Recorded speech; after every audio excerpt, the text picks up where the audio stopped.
Ito ang Buhay Kristiyano ngayon. Babasahin natin at pag-aaralan ang ikasyam na kabanata ng Lukas. Basahin natin. Sinugo ni Jesus ang 12 apostol. Isang araw, tinipon ni Jesus ang 12 apostol at binigyan ng kapangyarihang magpalayas ng lahat ng masasamang espiritu at magpagaling ng mga sakit. Pagkatapos, sinugo niya sila upang mangaral tungkol sa paghahari ng Diyos at magpagaling ng mga may sakit. Sinabi niya sa kanila, "Huwag kayong magdala ng anuman sa inyong paglalakbay, kahit tungkod, bag, pagkain, pera o bihisan. Kapag tinanggap kayo sa isang bahay, doon kayo makituloy hanggang sa pagalis ninyo sa bayang yon. At kung ayaw kayong tanggapin ng mga tao sa isang bayan, umalis kayo roon at ipagpag ninyo ang alikabok sa mga paa nyo bilang babala sa kanila." Pagkatapos noon, umalis sa mga apostol at pumunta sa mga nayon. Nangaral sila ng magandang balita at nagpagaling ng mga may sakit kahit saan. Kakaiba ang bilin ni Jesus sa mga apostol. Natural kasi sa atin na kapag may ipagagawa sa atin sa malayong lugar, sisiguruhin natin na dadalhin natin ang lahat ng ating kakailanganin. Mukhang salungat ito sa tamang paghahanda. Ngunit, may mahalagang aral na itinuturo dito sa atin. Sinasabi ni Jesus na lahat ng ating pangangailangan sa ating pagsunod sa Kanya ay ibabahagi rin sa atin. Habang kasama nila si Jesus, wala naman silang tirahan at ang mga pangangailangan nila ay tinutustusan ng mga tagasunod mula sa kanilang ari-arian. Ito ay mula sa 8 kabanata. Ganoon din ang gagawin ng mga apostol sa kanilang paglalakbay. Maghahanap sila ng mga taong tinatanggap ang magandang balita at doon sila maninirahan. Maging ang kanilang mga pangangailangan ay iaasa nila sa kusang loob na pamamahagi at hindi sa sapilitang paghingi sa mga naniniwala. Marami kasi sa mga iglesia ngayon ay namimilit sa pag-aabuloy na salungat naman sa itinuturo dito ni Jesus. Ganoon din ang ibinilin ni Jesus sa mga taong di tumatanggap ng magandang balita. Hindi dapat ipilit ang magandang balita sa mga hindi naniniwala. Ang paniniwala ay nararapat lamang magmula sa bukal na puso. Kung sila ay tatanggihan, iwanan lamang nila at tumuloy na lang sa susunod na bayan. Sa ating buhay Kristiyano ngayon, tandaan natin kapatid na iniutos ni Jesus sa atin ang pamamahagi ng magandang balita. At sa panahong hindi tinatanggap ang ating pamamahagi, huwag naman natin ipilit ito at tumuloy na lang sa iba. Wala sa atin ang paniniwala ng tao, ngunit nasa kapangyarihan ng banal na espiritu. Ang sa atin ay maging kasangkapan lamang sa pamamahagi ng salita ng Diyos. Basahin natin. Naguluhan si Haring Herodes. Nabalitaan ni Herodes na pinuno ng Galilea ang mga ginagawa ni Jesus. Naguluhan siya dahil may mga nagsasabing muling nabuhay si Juan na tagapagbautismo. May nagsasabi namang siya si Elias na nagpakita ngayon. At may nagsasabi pang isa siya sa mga propeta noong unang panahon na muling nabuhay. Sinabi ni Herodes, "Pinapugutan ko ng ulo si Juan. Pero sino kaya itong nababalitaan ko? Marami akong kahangahangang bagay na narinig tungkol sa kanya." Kaya pinagsikapan ni Herodes na makita si Jesus. Kahit si Herodes ay nagtatanong kung sino nga ba si Jesus. At sa mga susunod na talata ay mapapag-usapan natin ang kahalagahan ng katanungang ito. Ituloy natin ang pagbabasa. Pinakain ni Jesus ang 5,000 tao. Pagbalik ng mga apostol, ikinuwento nila kay Jesus ang lahat ng ginawa nila. Pagkatapos, isinama sila ni Jesus sa bayan ng Betsaida.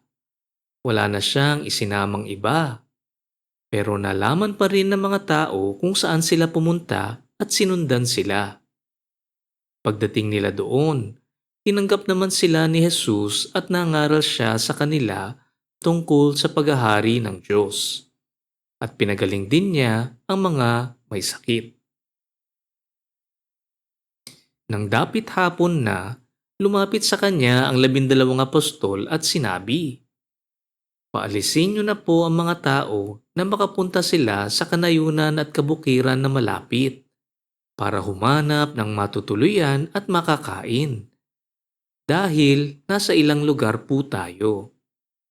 Pero sinabi ni Jesus sa kanila, "Kayo ang magpakain sa kanila." Sumagot sila, "May 5 tinapay lang po tayo at 2 isda. Hindi ito kakasya, maliban na lang kung bibili kami ng pagkain para sa kanila." May 5,000 lalaki ang naroon. Sinabi ni Jesus sa mga tagasunod niya, "Paupuin ninyo sila ng grupo-grupo na tig-50 bawat grupo." At pinaupo nga nila ang lahat. Kinuha ni Jesus ang 5 tinapay at 2 isda. Tumingala siya sa langit at nagpasalamat sa Diyos. Pagkatapos, hinati-hati niya ang tinapay at ibinigay sa mga tagasunod niya upang ipamigay sa mga tao. Kumain silang lahat at nabusog. Pagkatapos, tinipon nila ang natirang pagkain at nakapuno sila ng 12 basket. Matatanong natin, bakit kaya sinabihan ni Jesus ang tagasunod na sila ang magpakain sa mga tao? Para sa akin, maaari nating mapakain ang 5,000 katao kung ang ipapamahagi natin sa kanila ay ang salita ng Diyos. Ang tinapay at isda ay makakapawi ng gutom sa ngayon, ngunit sa katagalan, manunumbalik din ang ating gutom. Ganito rin ang sinabi ni Jesus sa babaeng Samaritano ukol sa tubig sa balon ni Jacob, na kahit ito inumin, ay manunumbalik din ang kanyang uhaw. Ngunit ang magandang balita ay makakapagpawi ng gutom at uhaw magpakailanman. At sa aking palagay, ito ang tinutukoy ni Jesus nang sabihin niyang, "Kayo ang magpakain sa kanila." Hindi ba't bago pumasalangit si Jesus, bilin din niya kay Pedro na pakainin ang kanyang mga tupa? Sa kasalukuyan, palagi nating iniisip ang kakulangan para sa ating mga pangangailangan. Kaya naman tayo ay nagtatago sa kapwa, nagtatabi para sa sarili, at nahihirapang mamigay sa mga nangangailangan. Pag-isipan natin ang biyaya ng Diyos sa mga Hudyo habang papunta sila sa lupang ipinangako sa Exodus. Binigyan sila ng makakain at maiinom sa loob ng 40 taong paglalakbay sa disyerto.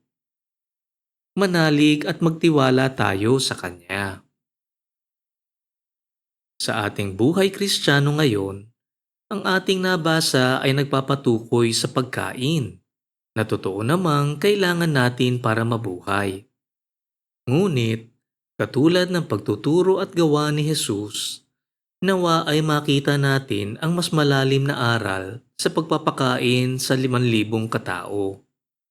Kung ang tinapay at isda ang nagbibigay buhay sa mundo, ang magandang balita naman ang siyang magbibigay ng buhay na walang hanggan. Basahin natin ang pahayag ni Pedro tungkol kay Jesus. Isang araw, nananalangin mag-isa si Jesus nang di kalayuan sa mga tagasunod niya. Tinanong niya sila, "Sino raw ako ayon sa mga tao?" Sumagot sila, "May mga nagsasabing kayo po si Juan na tagapagbautismo. May nagsasabi ring kayo si Elias. At ang iba naman ay nagsasabing isa po kayo sa mga propeta noong unang panahon na muling nabuhay." Tinanong sila ni Jesus, "Pero para sa inyo, sino ako?" Sumagot si Pedro, "Kayo po ang Kristo." Kanina ay nabasa natin ang katanungan ni Herodes. Ganito rin ang katanungan ng mga Pariseyo sa pagpapagaling at pagpapatawad ni Jesus. Ito rin ang katanungan ng kanyang mga tagasunod nang pinatigil niya ang hangin at alon. Sa ating pagbabasa, lahat ng mga gawa ni Jesus ay nagpapatunay lamang na siya ang tagapagligtas. Sa kanyang pagbabautismo, ang Diyos Ama mismo ang nagsabing siya ay ang kanyang bugtong na anak. Sabi ng mga masasamang espiritu na siya ang anak ng kataas-taasang Diyos. At dito, sinabi ni Pedro na siya ang Kristo. Sa ating buhay Kristiyano ngayon, marami sa atin ang nakakaalam kung sino si Jesus. Ngunit marami rin sa atin ang hindi kumikilala sa Kanya bilang Panginoon. Kaya naman marami sa atin ay hindi namumuhay ng ayon sa Kanyang mga kautusan. Ang ating kaligtasan ay nakasalalay sa tamang pagkilala kung sino si Jesus. Si Jesus ang tagapagligtas. Siya ang kordero ng Diyos. Siya ang anak ng kataas-taasang Diyos. Kung tayo ay naniniwala, pagsikapan nating sumunod sa kanyang mga kautusan. Basahin natin ang unang pagpapahayag ni Jesus tungkol sa kanyang kamatayan. Mahigpit na sinabihan ni Jesus sa mga tagasunod niya na huwag nilang ipaalam kahit kanino na siya ang Kristo. Sinabi pa niya, "Ako na anak ng tao ay kailangang dumanas ng maraming paghihirap. Itatakwil ako ng mga pinuno ng mga Hudyo, ng mga namamahalang pari, at ng mga tagapagturo ng kautusan. Ipapapatay nila ako, ngunit sa ikatlong araw ay muli akong mabubuhay." Ang pagdaranas ng paghihirap ni Jesus bilang tagapagligtas ang siyang magiging kabayaran para sa ating mga kasalanan. Alam natin na ang kabayaran ng kasalanan ay kamatayan, at ito ang kabayarang pagdaraanan ng ating tagapagligtas. Sa tuwing tayo ay nagkakasala, kailangan nating maalaala ang paghihirap ni Jesus para sa atin. Bawat sampal, bawat suntok, bawat hagupit, bawat paghamak, bawat panunuya. Lahat ng ito ay para sa ating kaligtasan. Bawat hakbang sa kanyang pasan-pasan na krus ay para sa atin. Bawat pako na lumusot sa kanya ay para sa atin. Bawat minuto sa kanyang paghihirap habang napako sa krus ay para sa atin.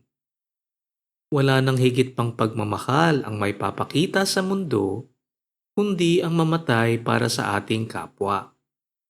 Ito ang ginawa ng Panginoong Hesus para sa ating lahat. Kapatid, nawa ay makita natin ang pagmamahal ng Diyos Ama sa atin. Huwag nating sayangin ang pagkakataong lumapit kay Jesus na inalay ang kanyang buhay para sa atin. Siya ang bukod tanging pag-asa ng sanlibutan, noon, ngayon, at magpakailanman. Basahin natin. Pagkatapos, sinabi niya sa kanilang lahat, "Ang sinumang gustong sumunod sa akin ay hindi dapat inuuna ang sarili. Ang dapat ay handa siyang humarap kahit sa kamatayan alang-alang sa pagsunod niya sa akin araw-araw.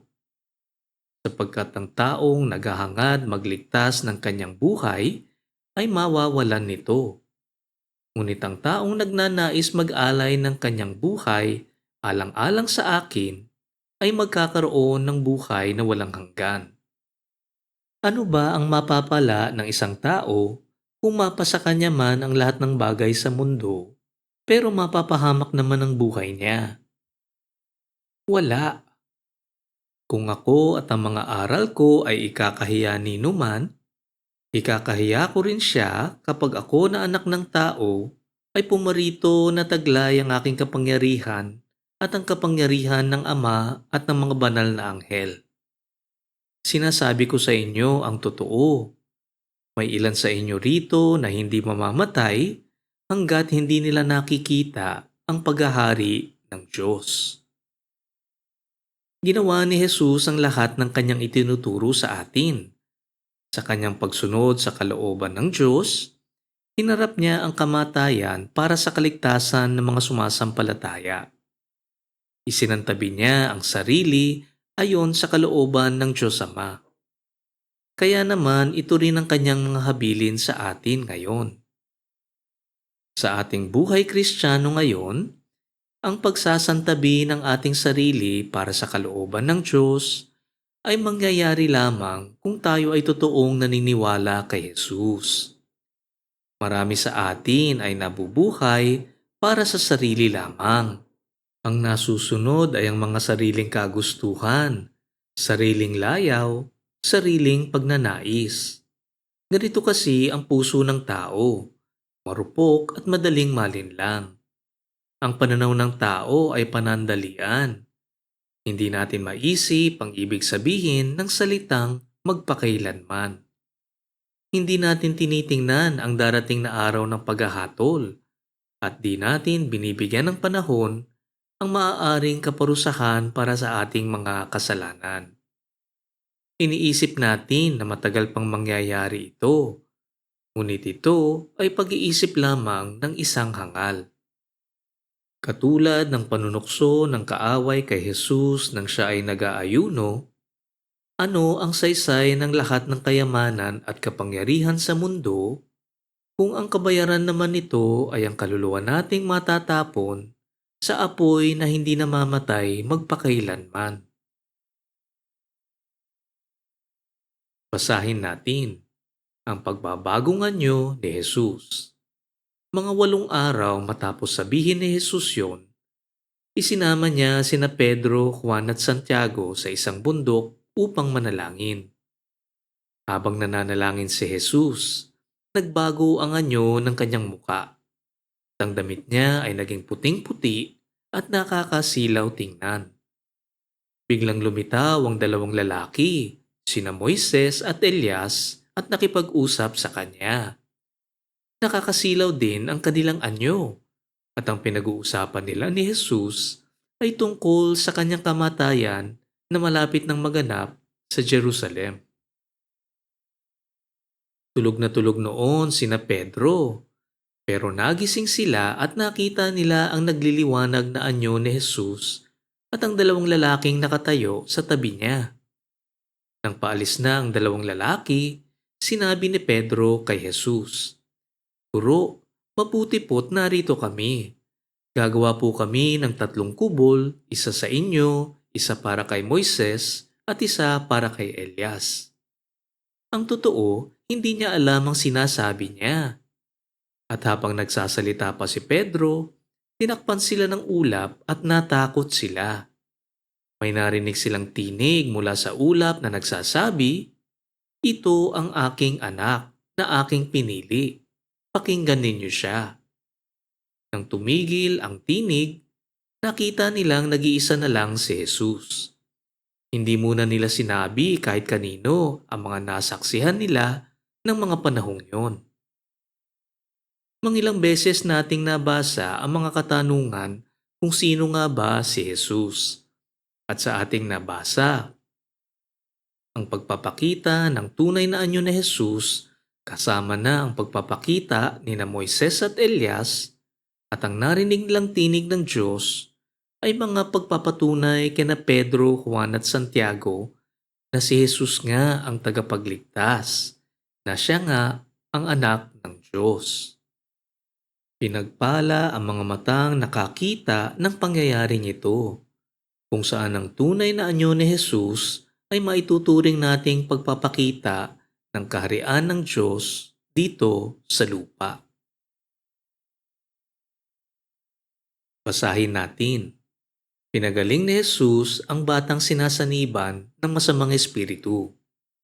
Kinabukasan, pagbaba nila galing sa bundok, ay sinalubong si Jesus ng napakaraming tao. May isang lalaki roon sa karamihan na sumisigaw, "Guro, pakitingnan po ninyo ang kaisa-isa kong anak na lalaki. Sinasaniban po siya ng masamang espiritu at bigla na lang siyang sumisigaw, nangingisay at bumubula ang bibig. Sinasaktan siya lagi ng masamang espiritu at halos ayaw siyang iwan. Nakiusap ako sa mga tagasunod ninyo na palayasin nila ang masamang espiritu, pero hindi po nila kaya." Sumagot si Jesus, "Kayong henerasyon ng mga walang pananampalataya at baluktot ang pag-iisip. Hanggang kailan ba ako magtitiis sa inyo? Dalhin mo rito ang anak mo." Nang papalapit na ang bata, itinumba siya at pinangisay ng masamang espiritu. Pero pinalayas ni Jesus ang masamang espiritu at pinagaling ang bata at ibinalik sa ama nito. Namangha ang lahat sa kapangyarihan ng Diyos. Kapatid, sadyang napakaliit ng ating pananampalataya. Kung ang mga tagasunod ni Jesus ay hindi kayang paalisin ang masasamang espiritu, paano na lang kaya tayo sa kasalukuyan? Kung sila na nakakausap at nakikita at naririnig ang tagapagligtas ay maliit ang pananampalataya, ano pa kaya tayo na nakikilala lamang si Jesus sa ating pagbabasa ng salita ng Diyos, sa mga pagtuturo ng ilang mga tao? Sa mga panahon ngayon, wala na tayong makikitang mga kamanghamanghang gawa, mga pagpapagaling ng may sakit, pagpapaalis ng masasamang espiritu bilang mga patunay ng ating paniniwala. Kaya naman kailangan tayong manalangin nang sa ganoon ay pagtibayin ng Diyos ang ating pananampalataya, kahit na kakaunti lamang ito. Sa ating buhay Kristiyano ngayon, marami tayong malalaman at maririnig ukol sa mga taong may maling pag-iisip, mga maling pangangatawan. Hindi ko makakaila na ang mga ito ay nasasaniban ng mga masasamang espiritu. At ang aking lamang iniisip ay si Jesus lamang ang kanilang bukod tanging pag-asa. Ipanalangin natin ang mga kapatid nating ganito. Manalig tayo sa Diyos at humingi ng awa at habag. Kung tama ang ating pagkakakilala kay Jesus bilang Panginoon, alam natin na siya lang ang may kapangyarihan para magbigay sa atin ng tamang lunas. Basahin natin ang ikalawang pagpapahayag ni Jesus tungkol sa kanyang kamatayan. Habang mangha pa ang lahat sa mga ginawa ni Jesus, sinabi niya sa mga tagasunod niya, "Pakinggan ninyo at tandaan ang sasabihin kong ito. Ako na anak ng tao ay ibibigay sa kamay ng mga tao na kumukontra sa akin." Pero hindi nila naunawaan ang sinasabi niya dahil inilihim sa kanila ang kahulugan nito. Nag-aalangan naman silang magtanong sa kanya tungkol sa bagay na ito. Ang pangalawang pagpapahiwatig ni Jesus ay ayon sa kanyang pagdaraan ng Kalbaryo. At dahil ang mga tagasunod niya ay mangkaraniwang tao lamang, hindi nila malamang kabisado ang mga naisulat na ng propetang Isayas sa pagdaraanan ng Mesayas ng Diyos. Basahin natin. Sino ang pinakadakila? Minsan, nagtalo-talo ang mga tagasunod ni Jesus kung sino sa kanila ang pinakadakila. At alam ni Jesus ang iniisip nila, Kaya kumuha siya ng isang maliit na bata at pinatayo sa tabi niya. Pagkatapos sinabi niya sa kanila, "Ang sino mang tumatanggap sa batang tulad nito dahil sa akin ay tumatanggap sa akin. At ang tumatanggap sa akin ay tumatanggap sa aking amang nagsugo sa akin. Sapagkat ang pinakabababa sa inyong lahat ang siyang pinakadakila." Dahil ang puso ng tao ay sadyang makasarili, di malayo na iniisip nating lahat na tayo ay mas mahusay, mas magaling, mas mahalaga sa mga taong nasa paligid natin.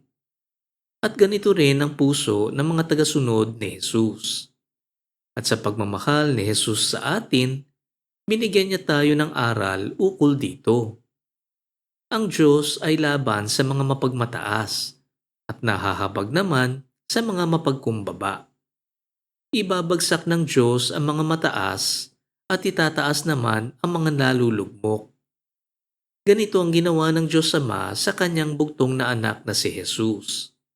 Siya na nagpakumbaba, nanalbihan at namatay ayon sa kalooban ng Diyos, ay siya namang bubuhayin at itataas at itatalagang hari at hukom sa langit at lupa magpakailanman.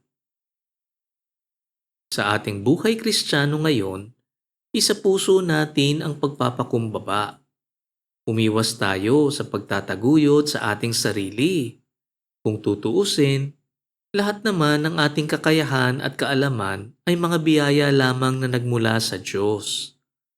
Gamitin natin ito para sa kanyang kaluwalhatian at hindi para sa sariling kapakanan.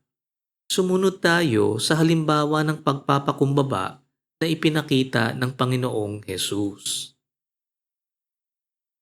Basahin natin. Kakampi natin ang hindi laban sa atin. Sinabi ni Juan kay Jesus, "Guro, nakakita po kami ng taong nagpapalayas ng masasamang espiritu sa inyong pangalan. Pinagbawalan namin siya dahil hindi natin siya kasamahan." Pero sinabi sa kanya ni Jesus, "Huwag niyo siyang pagbawalan dahil ang hindi laban sa atin ay kakampi natin."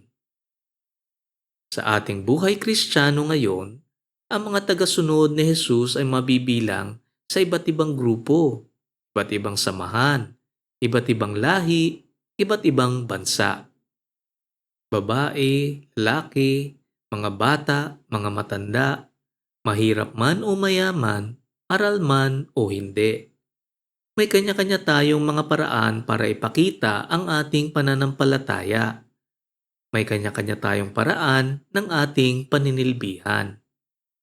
Tinuturuan tayo dito ni Jesus na huwag tayong maging mapaghusga.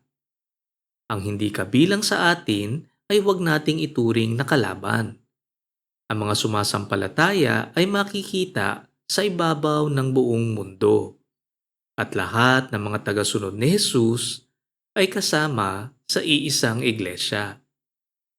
Umiwas tayo sa pagmamataas sa ating sarili na kailangan nating ibaba ang kapwa naniniwala. Kung ano ang nilalaman ng puso ay siya ring bunga. Kung ang tao ay sumasampalataya kay Jesus, ito ay gagawa ng mabuting gawa. Makikilala natin ang kapwa tagasunod. Huwag natin itong kainggitan o masamain. Basahin natin. Hindi tinanggap si Jesus sa isang nayon sa Samaria. Nang malapit na ang araw para bumalik si Jesus sa langit, nagpasya siyang pumunta sa Jerusalem. Kaya pinauna niya ang ilang tao sa isang nayon ng mga Samaritano para humanap ng matutuluyan. Pero ayaw siyang tanggapin ng mga taga roon dahil alam nilang papunta siya sa Jerusalem. Nang malaman yon ng mga tagasunod ni Jesus na sina Santiago at Juan, sinabi nila kay Jesus, "Panginoon, gusto niyo po bang humingi kami ng apoy mula sa langit para sunugin sila?" Pero lumingon si Jesus at pinagsabihan sila, at tumuloy na lang sila sa ibang nayon. Ang sinabi ng magkapatid na Santiago at Juan ay isang paghuhusgang hindi nakasalalay sa kanila. Naaalala mo ba kapatid ng pag-aralan natin na huwag husgahan ang kapwa? Ito ang paghuhusga na nagpapataw ng kaparusahan, naghahanap ng paghihiganti. Hindi ito paghuhusga na nagpapatukoy sa pangingilatis at pagsusuri na kailangan naman nating gawin. At dito, ipinapakita sa atin na mali ang ganitong paghuhusga sa pagbatikos ni Jesus sa kanila. Sa ating buhay Kristiyano ngayon, tandaan natin kapatid na huwag nating husgahan ang ating kapwa na nagpapatukoy sa paghihiganti at pagpataw ng kaparusahan. Iiwan natin ang paghahatol sa Diyos Ama. Siya ang maghihiganti at hindi tayo. Ang sa atin ay ang magpatawad at magparaya. Kaya naman tumuloy na lang sila sa ibang bayan at hindi na ipinilit ang panunuluyan. Basahin natin ang mga nagnais sumunod kay Jesus. Habang naglalakad sila, may isang lalaking nagsabi kay Jesus, "Susunod po ako sa inyo kahit saan." Pero sinagot siya ni Jesus, "May mga lungga ang mga asong gubat at may mga pugad ang mga ibon. Ngunit ako na anak ng tao ay walang sariling tahanan na mapagpahingahan." Sinabi ni Jesus sa isa, "Sumunod ka sa akin." Pero sumagot siya, "Panginoon, pauwiin po muna ninyo ako para maipalibing ko ang aking ama." Pero sinabi sa kanya ni Jesus, "Ipaubaya mo sa mga patay ang paglilibing ng kanilang patay. Pero ikaw, lumakad ka at ipangaral ang tungkol sa paghahari ng Diyos." May isa ring nagsabi kay Jesus, "Susunod po ako sa inyo, Panginoon, pero hayaan niyo muna po akong magpaalam sa pamilya ko." Sinabi ni Jesus sa kanya, "Ang sino mang nag-aararo na palaging lumilingon ay hindi kapakipakinabang sa paglilingkod sa ilalim ng paghahari ng Diyos." Kapatid, alam ba natin ang kabayaran sa pagsunod kay Jesus? Sinasabi dito ng lalaki na susunod siya kahit saan. Tingnan natin kung ano ang nangyari sa paglilitis at kamatayan ni Jesus. Mayroon ba sa kanya mga tagasunod na naiwan? Napakadaling magsabi na tayo ay naniniwala, ngunit di naman tayo makasunod sa kanyang mga iniuutos. Si Jesus ay walang tahanan, walang ari-arian, walang kayamanan. Nang tukuyin ang kanyang ina at mga kapatid, sinabi ni Jesus na ang kanyang ina at kapatid ay ang mga taong sumusunod sa kalooban ng Diyos. At pagdating sa dulo, hindi rin niya pinanghawakan ng kanyang buhay at inalay ito para sa atin. Ngayon, masasabi nating si Jesus ay isang mahirap na tao sa pananaw ng mundo. Wala siyang pinanghahawakang may halaga sa mata ng mundo. Dito natin makikita kung bakit sinabi ni Jesus na mapalad ang mga mahihirap.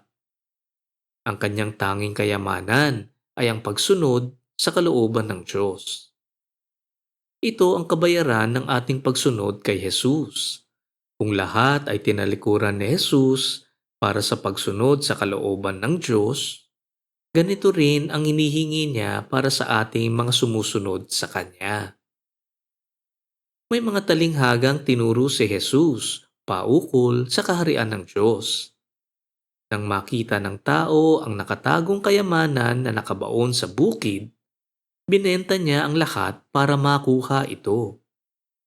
Nang makita ng tao ang mahalaga at kakaibang perlas, binenta niya ang lahat at binili ito. Ganoon din sa ating buhay, kapatid. Kailangan ay maging handa tayong talikuran ng lahat para sa pagsunod natin kay Jesus. Ang lahat ng ating pinakahalagahan sa mundo, ay hindi maikukumpara sa luwalhating nakalaan sa atin bilang tagasunod ni Jesus. Manalangin tayo. Diyos Ama, buksan ninyo ang aming puso at isipan at tulungan nyo kaming maintindihan at isabuhay ang aming napag-aralan ngayon. Nananalangin kami sa ngalan ni Jesus. Amen. Dito nagtatapos ang ating pag-aaral sa ikasyam na kabanata ng Lukas. Ugaliin natin ang pagbabasa ng salita ng Diyos. Nandito ang mga salitang nagbibigay ng buhay na walang hanggan. Ito ang Buhay Kristiyano ngayon.